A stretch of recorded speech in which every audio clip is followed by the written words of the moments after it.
This is something that's detrimental to Islam. It's very, very dangerous.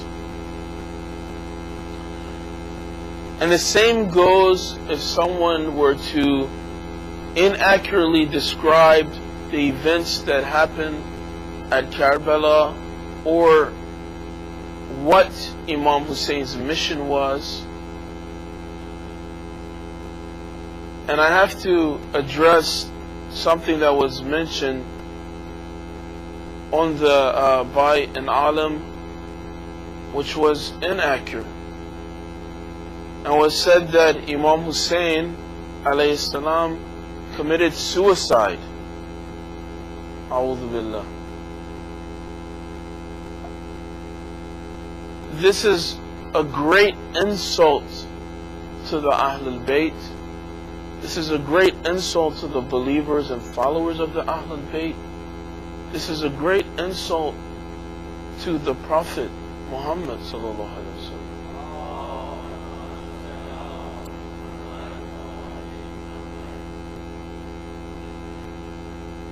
Now this is just like I mentioned about those people, when there's so many different good deeds that when it's done, that it continues on and it benefits you and you get the blessings even as this deed passes on. For example, someone who shares some beneficial knowledge to someone and they share it with someone and it passes on, that initial person continues to reap those benefits and get those blessings.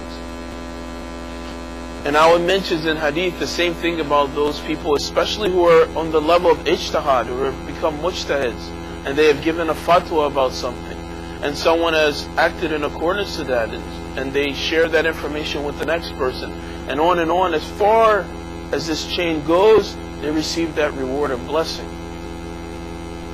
But the same thing happens if they make mistakes, if they are wrong.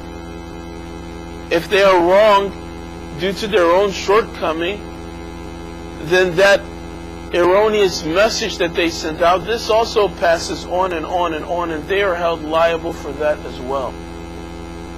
This is why it's extremely important. You don't know the exact hadith? Say I'm paraphrasing. Say I don't know the exact hadith. There is a hadith, I don't know one of the Imams. If you don't know which Imam, you don't know which source, one of the surahs in the Quran. There's many ways to make your point. For someone to make a point without putting themselves in that trap and becoming someone who's giving the wrong information. And then you're going to be held liable for that. Then how do we answer to Allah subhanahu wa ta'ala when we could have easily avoided that?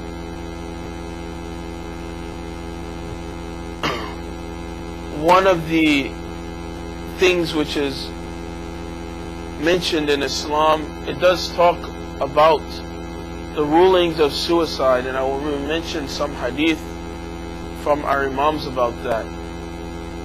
But if you just look up the definition of suicide and what it mentions, someone intentionally taking their own life.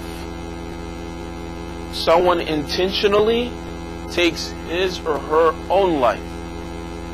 So they voluntarily and intentionally cause themselves to die.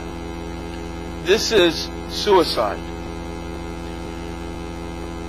They use some other definitions in the dictionaries here, like destructions of someone's own interests is a type of suicide. Some of the statements that were mentioned by this alim, which I will mention and then I will address those. He says that Imam Hussein, he didn't want to die, he wanted to live. Well, this is partially, or maybe not even completely, an accurate way to phrase Imam Hussein's intentions. The Ahlul Bayt and our Imams, which puts them on a totally different level, is not that they do things because they desire to do them, desire to want to live or desire to want to die. It's not the case. Can't be the case. they do whatever Allah will be pleased with them. If Allah will be pleased with me to live, and that is my calling, and that is my duty and my obligation, then that is what the Imam wants to do. If Allah is pleased with me to sacrifice my life, and that is my goal, and that is my mission, and that is my duty to Allah, then the Imam is pleased to do that.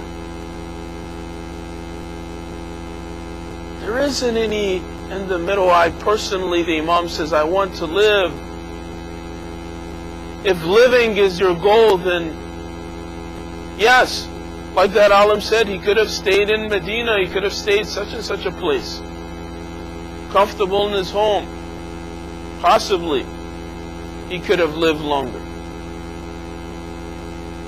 But desire to live was not the goal. Desire to die, when Imam Salih says specifically, don't ask Allah to give me death, ask Allah to give you life so that you can serve Him more. Don't worry about the time of death will come. Everybody's going to have that. And if that is a way in itself that to serve Allah, then so be it. Imam Hussein said, death to me is sweeter than honey. He comprehends that. What is death? If that is his duty, then that's what he will do. Our Imams don't have a desire, I want to do, they're not following their desires. Like it says about the Prophet, that he doesn't speak from his desires. He speaks from what we reveal to him. Salawat.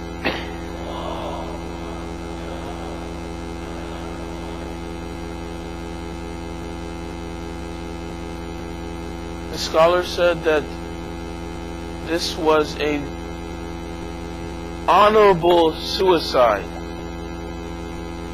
a divine suicide. Is there even such a thing? In Islam, do we have such a thing? That sounds like the propaganda of the Zionist powers who would like people to think that suicide is a part of Islam. Let me read what our Imams have said about suicide. Please send one loud salawat.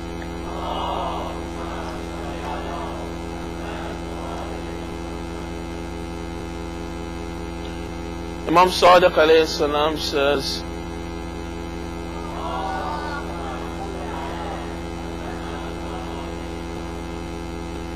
whoever commits suicide deliberately will remain in hell forever. Are we saying this about our Imam? No, it's a different type of suicide, it's a noble suicide. What does that mean? There's no such a meaning. There is no noble suicide. Intentionally killing himself, Imam Hussein?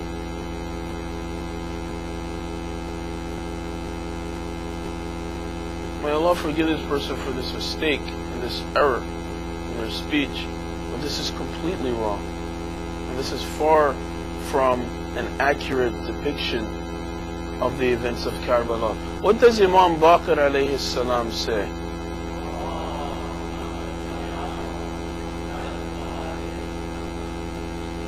He says, a mu'min, a believer, may suffer from catastrophes of all kinds or die by various incidents, but he will never commit suicide.